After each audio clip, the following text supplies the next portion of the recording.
Hello and welcome to this new episode of Daughters of Narcissistic Mothers podcast.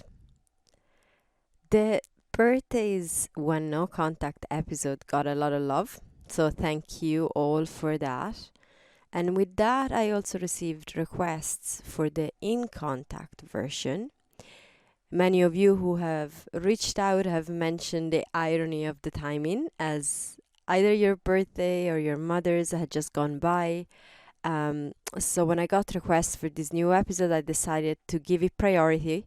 Of course, I know I can't catch all your birthdays, but at least the ones of the people who have emailed me, and I know that they have their birthday coming up shortly, so I just wanted to address it straight away. So in this episode, I will speak first to the challenges of when it is your mother's birthday, and then what challenges come up when it is your birthday that is coming up, and after that I will offer some support as to how to deal with the entire situation. So let's get going. And the support provided here can also apply for any other important date, like the upcoming Easter or any other celebration that is considered important by your mother or by you. So to talk about this, I want to start from the ABC of maternal narcissistic manipulation.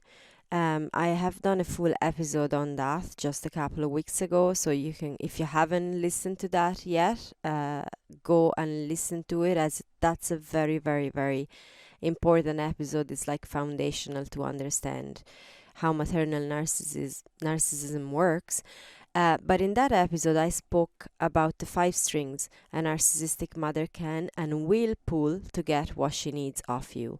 And these are hope, fear, guilt, pity, and comfort.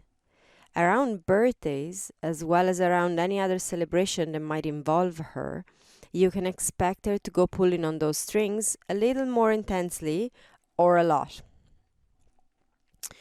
This will look different for everyone listening, as we all have our specific personal experience. But with that said, what can you expect to see happening when a narcissistic mother's birthday is approaching? And I have done my best to put in as many examples as I can, but as I said, you're gonna have your own personal experience, so just take what serves you and reflect, feel into what is your experience. And the reason why we're here, it's only if this situation creates you hurt and like it has an impact, a negative impact on your life. If when your mother's birthday approaches you're absolutely fine, well then that's great. I'm very, very, very happy to hear that. But if it has a negative impact in your life, then it's worth listening to this. So what can you expect seeing? 1, increased levels of needing attention from your mother, as in she will increase the levels of neediness that she usually displays. 2, expectations placed on your shoulders on how she should be celebrated, and this can come directly from her or from others around her, like from other family members, for example, that will reach out to you and they will let you know how they expect to see your mother being celebrated. Number 3, increased victimhood. If your mother is more the vulnerable type, so she uses victimhood as a general strategy, you will see an increase in that. Like she could be remarking maybe on how lonely she is around that time, or how no one cares that it is her birthday, and so on. Or maybe she could say she doesn't care. So kind of do the reverse psychology victimhood. So, oh no, I don't care. You go on and do your own things. Of course, I'll be here on my own, but you go on and do your own things. And then she will then give you grief if you don't do anything special for her. So first she tells you she doesn't care, but then if you actually go by that and take that as true, then she can give you grief or crank up the victimhood afterwards if you haven't done anything special for her. 4, comparisons on how other daughters, maybe daughters of people she knows, do a much better job than you do at celebrating their mothers, or comparison with your siblings if you have any. So like, oh, your sister got me this present and you know, like so much bigger than what you got me. And it can all come in like subtle comments, or it can be outright like that. There is the whole scale of how that can go. 5, lack of appreciation of anything that you do. For example, you could go great lengths to get her a gift she'd love, and she might not even open it. I've had that plenty of time. Like, oh, I'll put this to one side and open it in like, whenever, 3 months' time. Or dismiss it quickly. So open it and not give you the validation or appreciation that you were fully expecting after all the lengths you went to find it. Or compare it to other gifts, saying they were bigger or more expensive than the one you got.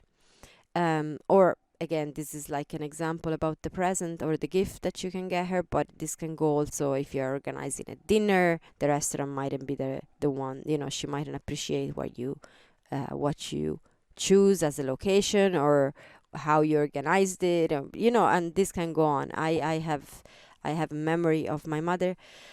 She once pretended to fall asleep at the restaurant table at her birthday dinner, to offer an example. So we were all having dinner and she was snoring in the corner. So the lack of appreciation can go all the way to outright criticism of everything, and can become very insulting, or it can be done with like more passive aggressive and covert sort of commentary. 6, a total disrespect of your boundaries or of your life in general. So, for example, she could want you to be there for the actual day of her birthday, knowing full well it's a busy work day for you. You may try to organize a celebration or a dinner for her at the weekend, and she's like, no, my birthday is on Tuesday and you have to be there at that time, regardless of your life. Or she could start asking you to run crazy errands and things like that, completely not caring about the fact that you have your own life, despite it being her birthday. 7, asking for your opinion, only to then either criticize it or ignore it, but just to use up your time. So a lot of phone calls or a lot of visits, or what do you think we should do with that? What do you think I should do with that? Well, but then not actually following any of what you're saying is just a technique to get you in and to use your time and to get whatever needs she has filled up. 8, involving other family members, and this can be through triangulation. So she could do that, for example, between you and your siblings about the celebration, turning you against each other. Or she could be sending flying monkeys if you're not doing what she wants you to do.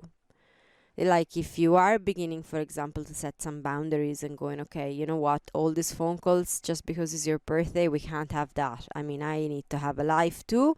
So she could start sending you some flying monkey going, oh, that's outrageous. I mean, on your mother's birthday, and that's how you choose to behave. So that could happen. 9, increased intensity in whatever form of guilt tripping she favors. So if guilt tripping is a thing that she uses with you, if guilt is something that you feel very often towards your mother, if you feel responsible for how she's feeling, if you feel responsible for her to have a happy birthday, a happy celebration, the things need to go well, and you feel that's like obviously a technique that she's been using with you, otherwise you wouldn't feel like that. So that can crank up obviously around the birthday. And 10, if you're not going with her plan, passive aggressive phone calls all the way to outright abusive behavior can, like as in insulting, nasty, aggressive behavior. So you can see the full spectrum again, and this can happen especially when you start actually setting some boundaries, because that's usually when we see a cranking up of the narcissistic behavior. So these are examples of what you can expect happening. And I know you probably know all of this. It's just to let you know that, I mean, you've been through all of that, or definitely parts of that in the years with your mother and her birthday coming up. The reason why I've created the list is just to let you know that if you have witnessed that, and if you found that extremely hurtful and difficult and challenging, and no one else around you was acknowledging how hurtful, difficult, and challenging all of that was, I want you to know you're not alone and that you're not crazy. It is what it is. It feels hurtful, it feels challenging, it feels difficult, and especially when you have no one to talk about it with, no one that actually understands what you're going through. I get that that's really tough. I have been through that for many, many years without anyone at all that could really get it, and with very little awareness of how actually the whole game was being played. So I totally get that. And as I said, the list can go on. I'm sure all of you have your personal version of how this plays out every year. The bottom line is, she doesn't care about you and your life. All she cares about is her needs and how to meet those. This is the subconscious drive of a narcissistic mother, meeting her own needs, regardless of what the impact on others is. And again, as we said, this can be very hurtful and challenging, and I get that. So now I want to speak about what to expect when it is your birthday coming up, the flip side of it, because it's different. And again, I'm bringing a few examples. You're going to have your own personal experience. And if it's not included here, just feel. The main thing is to feel into what your experience is and start really tuning in with the fact that if that is not acceptable for you anymore, then there are ways that you can there are ways that you can support yourself through all of that, and we're gonna get into that now in a minute. So when your birthday is coming up, what can you expect? Like, one thing that I've noticed is that this can generally go one or two ways. So either a narcissistic mother absolutely requires to be a part of it and to celebrate you the way she thinks is best, completely disregarding your opinions and feelings on it, and it's like full on control. She's the one that just wants to be part of it, wants to have a say in everything, has a story that to be a good mother, she just, to create that story of being a good mother, to have something to tell the neighbors afterwards or whatever, she has to be involved. Or there is another way that this can go, which has been personally more my experience, is that she may give your birthday zero notice at all. Maybe she could forget about it or pretend to forget about it, or she could get you no gift at all, leaving you feel rejected and not worthy of any love.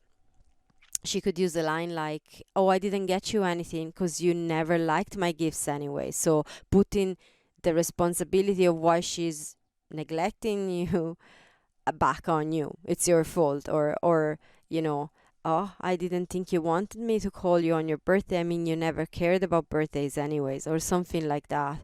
A bit passive aggressive, but always putting back that it's ultimately your fault. She would be a lovely mother, but because of you, she then doesn't. So this is something to feel into. Again, there can be nothing is ever black and white, and there can be a lot of shades to this, but these are two tendencies that I'm seeing and observing in different situations that are the ones that seem to be predominant. So what can we see? Again, you may see an increase in guilt tripping, especially if you decided to celebrate your birthday without her, or not following her insisted upon suggestions. And if guilt tripping is something that she does normally, well, in that case, it's just going to increase and you're going to feel it stronger. She may try to commandeer the day altogether, organizing things for you, even if you don't want to. She could go all the way as to have a dinner booked at a time that you told her you're doing something else, and then make you feel maybe guilty or bad about it, and effectively get you to move whatever commitments you had so that you can go celebrate your birthday the way she's decided. That's one way. So lack of boundaries, again, is something you can expect. You might have said you're celebrating with maybe with your husband and kids this year, and you just want to do something simple with them, and she could still call you on the phone in the middle of that, knowing full well you're having dinner with your family, or even show up and surprise you when you said no to that as well. So that is something that can definitely happen. She could ask you what gift you want, only to get you something else. Maybe something she knows you don't like, but she likes.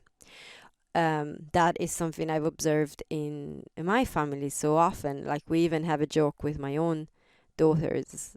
It's like, oh, if they ask you what gift you want, you tell them something you don't like, because they're not gonna get you that anyways. They're gonna get you something else, so there's no point.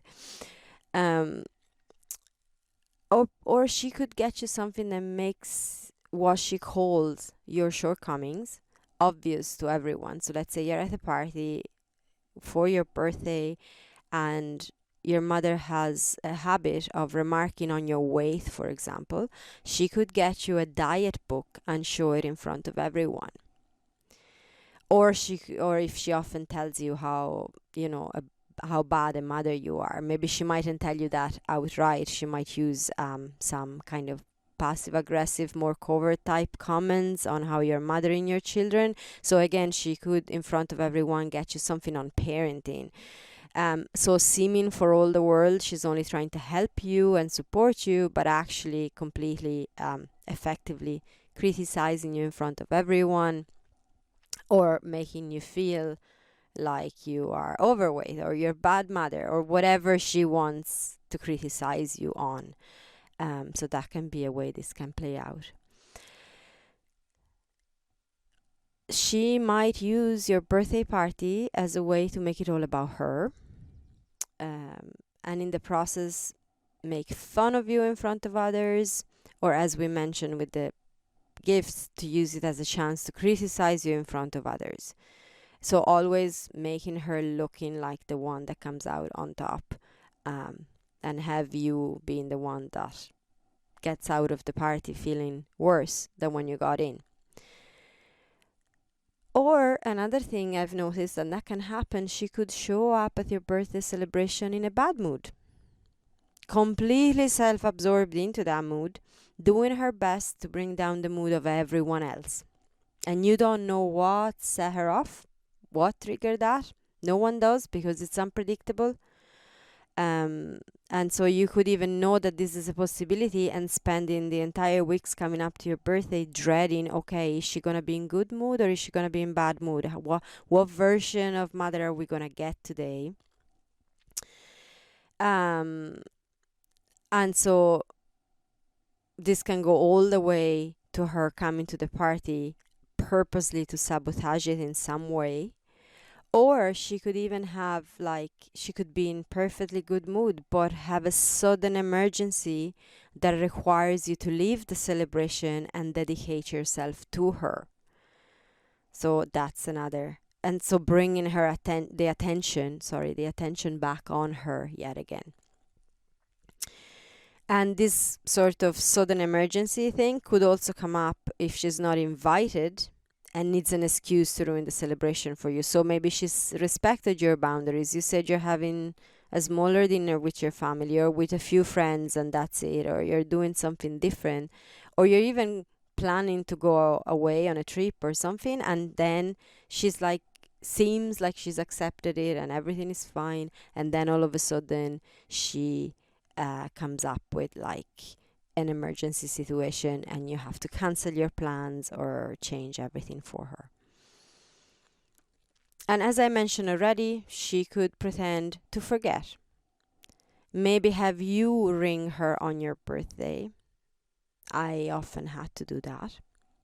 She could dismiss it as just another day, using lines like you were never one to care about these things anyway, considering how you treat me on my birthday. So bring back the fact that you didn't celebrate her enough on her birthday, so now she's getting back at you. Or something like, sorry, I forgot. I have so many important things on my mind, implying your birthday is not important. And again, you will have your own version of how this plays out. And I really get how intense it all is, especially at a time when you so deserve to be celebrated, like your birthday. Um, and again, I want to say, if you've been through this or a version of this every year and you lost count, like looking back, you're like, oh, every year is the same story or a version of it. And it's so hurtful and so difficult, so much that I'm dreading my birthday approaching instead of being happy about it. You're not crazy. Like, it is hurtful and it is challenging, and it's not just in your head. You're not seeing things. Even if other family members around you are not seeing that, they're not living the first-hand experience that you are. So I just wanted to say that again, because that's really, really important. And I know so many reach out saying how they feel lonely in all of this, how they feel like they're the crazy ones. And I really want you to know you're not. I really, really do, because I have been through that, and I have been the one thinking, oh, if only I could see like everyone else is seeing it, if only I could just settle with what is, and stop creating problems. Like, I was the one that was making problems instead of just going with the flow. If only I could be that way, everything would be easier. But it's not, because when your heart is open and you're sensitive and you can feel and see all of this, you can't deny that, and it hurts. And it doesn't matter if other people don't see it, but it does hurt, and it's true and it's real. So I really feel you on that. So how do we deal with all that? That's the part that is the most important part. Okay, so as I said, first of all, I want you to know that you're not alone in this. So let's dispel the myth of being alone in this. This happens to many women every year, each with our own version, of course, but at the core of it, it feels the same way: intense, challenging, and hurtful. So you're not alone. You're not. There's like, we're gone all the way up to over 1,300 listens per week on this podcast alone. So that's how many women are there. And this is only like a tiny little bit of a portion of how many women in the world are experiencing that, because they're not all listening to this podcast. So there's so many. You're not alone in this. Second, it is not your fault. No matter what your mother says to you, no matter how intensely you believe it is because of you, because that's what you've been told since you were born, it is not. It's not your fault. None of the ways your mother shows up have anything to do with you. Much of what happens at times like birthdays is down to two things: entitlement and enmeshment. Entitlement, because a narcissistic mother is self-absorbed and she feels entitled to get her needs met, to demand whatever she sees fit, and to go through whatever emotional state regardless of the consequences this has for others around her. She feels entitled. It's her right. She's completely like entitled to do whatever she does just because she's your mother. That's it. That's how she feels. Okay? An enmeshment, because a narcissistic mother doesn't see you as a separate individual, but as an extension of her, as her property, and therefore hers to use and control as she feels like. Your birthday is not yours, but something for her to weaponize, to use for her own needs. Your life is not yours. The same applies there. In her eyes, you have no identity, and with her behavior, as you were growing up, she has stifled the natural development of your grounded identity, leaving you trauma bonded to her in a way or another. And that's from there that she can drive you to feel so guilty or so scared or so dependent on her opinion or on what she gives you comfort wise. Like all of that, all of those bonds, she's been sowing the seeds for those since you were very, very small. And so she knows exactly how to behave to trigger all of those things and keep you under her control, keep you completely enmeshed with her. So, to offer you some support in this, how do we counteract the entitlement and the enmeshment? I want to bring it back again to the ABC of maternal narcissism when I'm talking about the 3 shields you have to protect yourself against her manipulation, against her behavior. So, the 3 shields are awareness, acceptance, and authenticity. So become aware. How do the 3 shields apply to this particular situation? Okay, to the birthdays, whether her birthday or your birthday coming up or whatever celebration. This could apply to your wedding coming up. I mean, it's gonna be very similar sort of behavior, cranking up of all the ones that we said. It could be the birthday of one of your children. She could try and weaponize that. We spoke very in depth about the whole Christmas and winter holidays, but again, it's similar. It could be the Easter holidays, it could be Mother's Day. I'm going to do an episode on that when we're closer to it. But any celebration can be weaponized by a narcissistic mother. And how do we use these 3 shields in this particular situation? So becoming aware of the game is the first thing. Okay, that's where the awareness comes in. Become aware of her game, become aware of what's going on. You now know what happens around birthday times, whether it's hers or yours. You know it's all a game of manipulation. Become aware of how her behavior triggers you. What patterns get triggered in you every time? And learn tools to support you in all this. There are ways to support. Like, you feel super guilted. That's okay. There are ways to be with that, to feel that, understand where that comes from, and actually when you start understanding where that comes from, what happens is, like, instead of feeling that guilt, like this oppressive feeling that is like so uncomfortable to be in, that you do anything to stop this guilt, that makes your entire experience miserable because you're feeling this guilt. By doing this kind of work, you're gonna start feeling that there's a space. This is really hard to describe in words. When you experience it, you know it. But if maybe you've got glimpses of this in other work you've done so far, so you start feeling there's a space between you and that guilt that you're feeling so strongly. And that space makes that the intensity of what you're feeling a little bit less. And this gets progressively better and better the more you do this work. So then, from this new perspective, it's easier to actually keep grounded and not give in to that feeling and act from there. Because that's the thing. It's like you can feel whatever you're feeling, but how it impacts your life is that we start acting from there. We believe that that's true and that we need to stop that, and so we act from that. Where instead, when you start making space between yourself and that emotion, you stop acting from that. You stop creating struggle in your own life as a result of that. You start seeing it for what it is. It's just triggered emotion. It's intense, but we can really work and deal with that. And again, the more you do this work, the more awareness you bring to it, the easier it gets. It takes a bit of time and commitment to yourself, but it does get easier. It does. The waves, guilt, it has been the number one strategy of,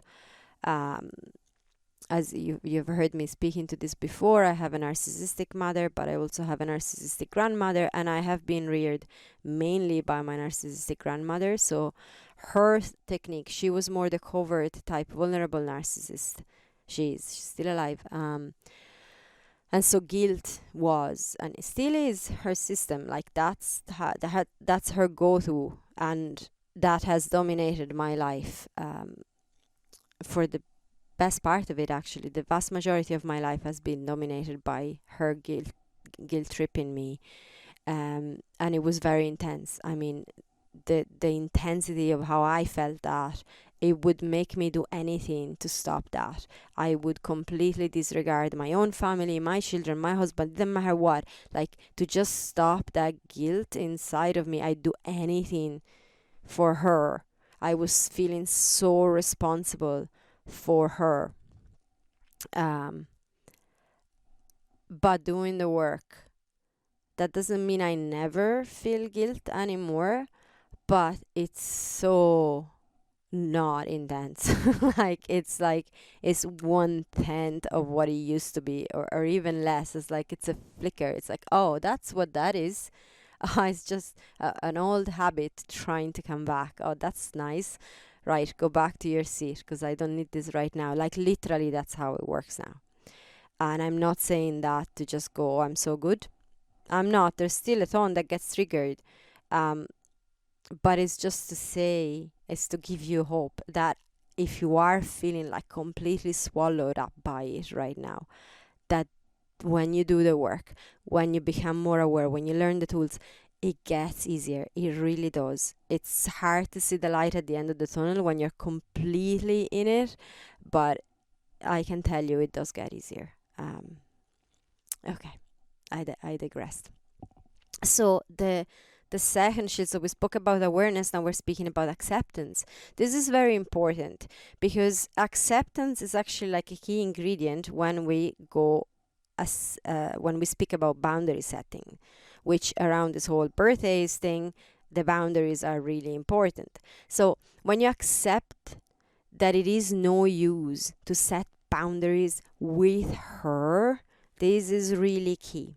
Okay? You can't tell her not to do or say things. You can't tell her not to call, not to get you hurtful gifts. I mean, you can try, you can do all of that. You can even shout at her how much all of it hurts you every time. Or you can try to be gentle and do your best to make her understand. You can tell her, please don't call me today. You can tell her, don't show up at my birthday party. You can tell her, I am working, I can't come to your birthday. You can do all of that.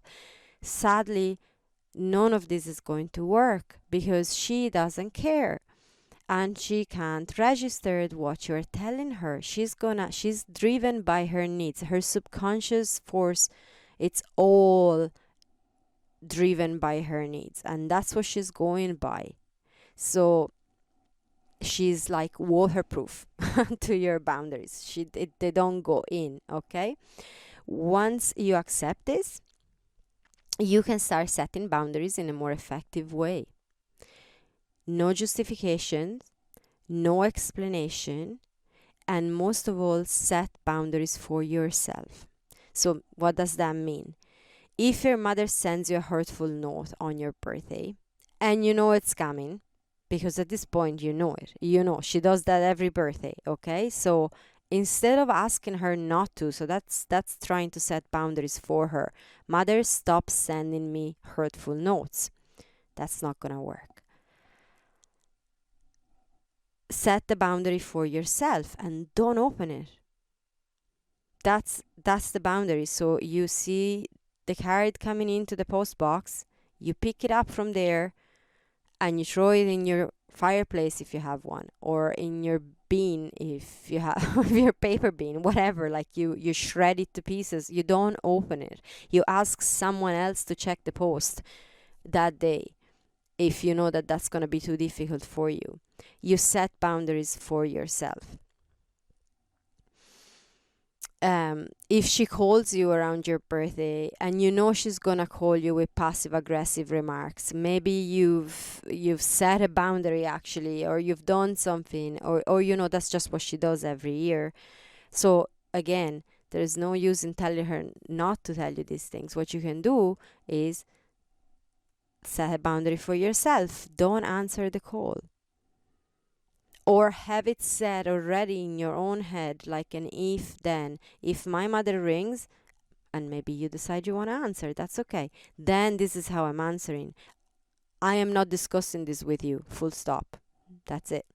That's where you're setting a boundary. You're not justifying, you're not explaining, you're holding that boundary around yourself. No justification, no explanation.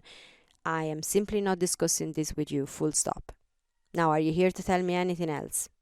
That has nothing to do with that, because I'm not discussing that with you, so what else? And if she keeps going with whatever, you can say, well, I'm not discussing that with you. That's it. You can keep repeating that. Or you can say, I respect how you feel, but no. Oh, I feel so lonely and I feel this and I feel that. I respect how you feel, but no. No, I'm not coming to your birthday, or no, you're not coming to my birthday, or no, I'm not celebrating in that place you chose because I know where I want to go. So I respect how you feel. I respect your decisions. I respect your choices, but no. The answer remains no, and you can keep repeating that. That's a boundary around yourself. It's like you're presenting her with a brick wall and she can't push through it. And this does require a level of practice. I do know at the beginning, like the first time I ever did that with my mother, I came off the phone call shaking, and it took me like days to recover from how incredibly intense I perceived the experience was. It really, like, so I get it. It's like it takes practice.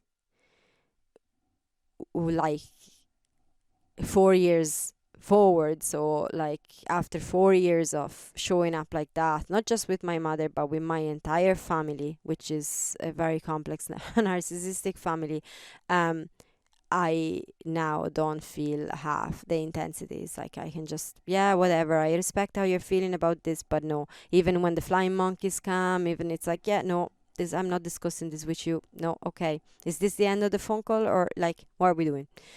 It's a lot easier. So again, just to give you hope, this stuff works. When you work this way and you're committed to it, it's gonna get easier and easier and easier.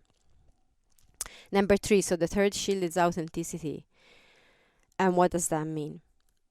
Keep doing your inner work. Not to fix yourself, because there's nothing there to be fixed. You're beautiful and amazing as you are. But to get to know yourself more and more. This counteracts the enmeshment that we talked about. Okay, the more you know yourself, the more your identity emerges, and the more you become grounded in being an independent adult.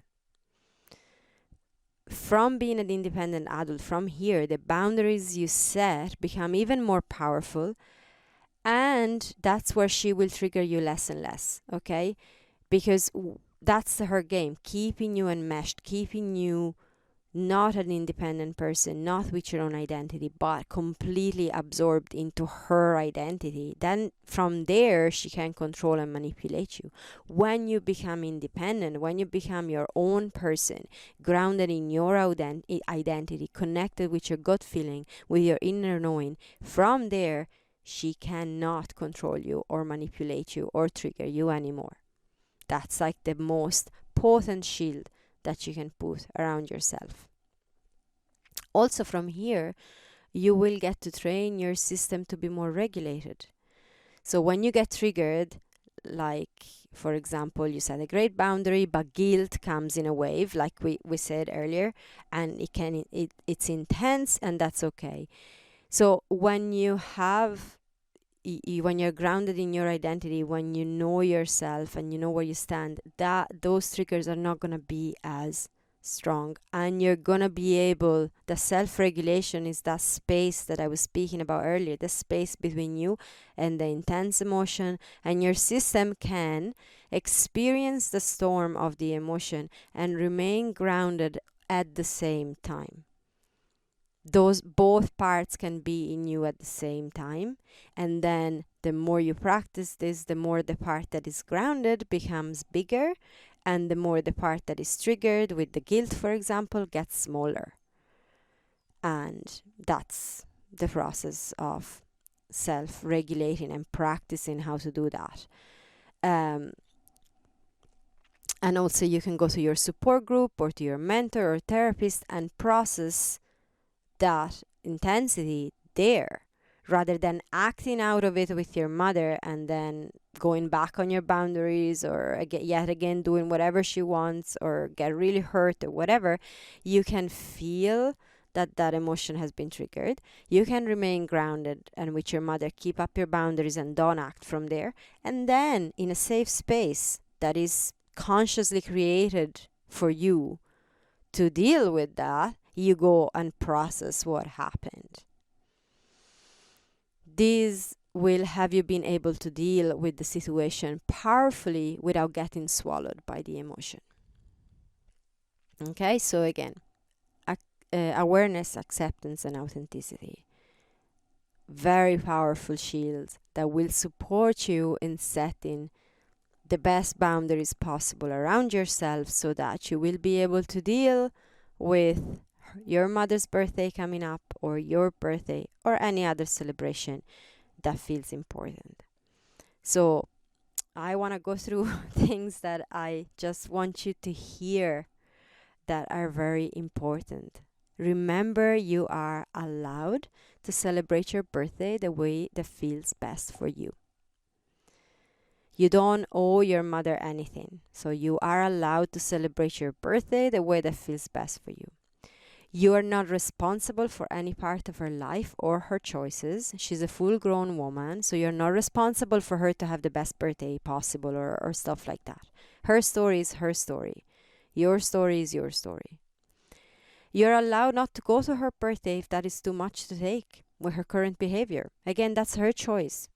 If she chooses to behave a certain way that is hurtful to you, you are allowed not to partake in that. You are allowed to set your boundaries and prioritize in protecting your heart. It doesn't make you a bad person, just a self-loving person in the best way possible. Your heart is precious. And if your mother doesn't respect how precious your heart is, then you are allowed to set your boundaries. You're allowed to call on BS behavior. Like, you are allowed to say, I'm not accepting that behavior. You are allowed. You're allowed to actively choose joy over drama in your life. And if your family is adept at steering drama, you are allowed to go, well, I'm not taking any part in that anymore. Thank you very much. You're allowed not to read a birthday letter, or not to run 1,000 nonsense errands for your mother just because it's her birthday. You can choose not to get tangled in the drama. You can choose how to respond to her in every moment. You couldn't as a child. And I get that. We couldn't. I mean, as a child, you couldn't choose not to get tangled in the drama. You lived in it. And what could you do as a child? You couldn't choose how to respond to your mother, because there were like intense consequences. You were a child. But you can now. You are an adult. You are your own person. You now have the power to choose how to respond and not to get tangled up in the drama. If you don't want to spend the day of your birthday with your mother, you don't have to. It's as simple as that. If you are done taking her ups and downs around her birthday, make yourself scarce. You don't have to be a part of that anymore. I know all of this can sound a bit simplistic, but it does get this simple the more you ground yourself in the wonderful and powerful woman you are. And it may sound a bit general too. To dive deep in your personal experience, we would be working one-on-one. That is the container where you can come with your specific experience and all the nuances of it, and we go like specific into what it is that gets triggered in you, why that golden thread, all the way back to where that started, and how to unravel that, and how to make space with that, between you and the emotions you feel, and so on and so forth. So that happens within the one-on-one container. Within here, I can only be general because I don't know your personal situation. And what I want to say to you as well, if this episode has come at a time and your birthday or your mother's birthday are far away, it's like not yet an issue for you, it's like it's happening in 6 months or whatever, I invite you to save this episode so you can listen to it again when it's closer to the time. Maybe place it on your calendar and go like, oh, a couple of weeks before my mother's birthday or before my birthday, I'm going to listen to this episode again, so that it will be a reminder of all the things that you can do and how you can actively support yourself around that time. And also feel free to share it with women you know are in a similar situation right now. If you know, okay, I have a friend whose birthday is coming up and her mother is narcissistic, or it's always a very challenging time for her or whatever, feel free to share this episode with that person, because we're here to support, and I so appreciate when you do that, because that allows me to reach out to more women that need this kind of support. So that's why I'm here. So thank you for that. And with that, I wanted to say that there are a couple of spaces left in the women's circle. We're starting with a new wave of it from the beginning of April. So if you're interested in signing up to it, or if you want to know more about it, let me know. There aren't many spaces in it, but there is a few still available. So let me know if that's something that's interesting for you. You can follow the link in the description of the episode to go through the application for that. And you get the free intro call with me where you can speak to me. There's no commitment needed up to that point, so you can still have a chat with me and ask me questions about it, and there's no obligations to sign up. But that might help you gaining clarity whether that is for you or not. So with that, I'm gonna leave you and send you lots of love. Bye for now.